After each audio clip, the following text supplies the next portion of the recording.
कुछ खबरें खेल के मैदान से। पाकिस्तान क्रिकेट टीम के साबिक कप्तान शाहिद अफरीदी ने कहा है कि शाहीन अफरीदी को हमेशा कप्तानी से दूर रखने की कोशिश की। खुद समेत कई साबिक कप्तानों का एहतमाम अच्छा नहीं देखा। अपने बयान में उन्होंने कहा है कि मैं चाहता हूं कि शाहीन अफरीदी अपने क्रिकेटर पर तवज्जो दें। शाहीन अफरीदी को लाहौर कलंदर से कप्तानी की ऑफर आई तो मैंने कहा दूर रहो। शाहिद अफरीदी का कहना था कि कप्तानी के मामले में शाहीन अफरीदी ने मेरी बात नहीं मानी।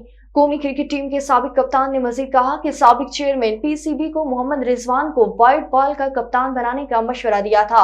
शाहिद अफरीदी ने कहा कि पीसीबी को मशवरा था कि बाबर आजम को टेस्ट का कप्तान मुकर्रर किया जाए।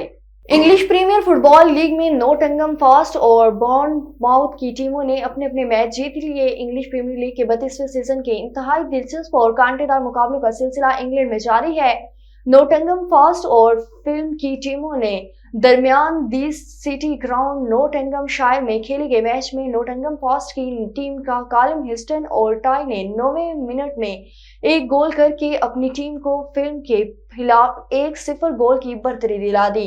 नोटिंघम फॉरेस्ट की टीम मैच के आगाज से ही फिल्म पर हावी हो गई। नोटिंघम फॉरेस्ट के क्रिस वॉर्ड ने मैच के 19वें मिनट में एक गोल करके बढ़तरी को बढ़ाते हुए 2-0 कर दिया। 1 जून से अमेरिका और वेस्ट इंडिया में शुरू होने वाली T20 वर्ल्ड कप का ट्रॉफी ब्राजील और अर्जेंटीना का सफर मुकम्मल होगा। International cricket council T20 world cup trophy का मुख्तलिफ ममालिक का सफर जारी है। ट्रॉफी अपने इब्तदाई सफर में 15 ममालिक का दौरा कर रही है। इस सिलसिले में वो फुटबॉल के खेल से मोहब्बत करने वाले 2 ममालिक ब्राजील और अर्जेंटीना पहुंची, जहां शायकीन ने ट्रॉफी का भरपूर इस्तकबाल किया। ट्रॉफी को दोनों मुल्कों के मुख्तलिफ शहरों और अहम मकामात पर ले जाया गया।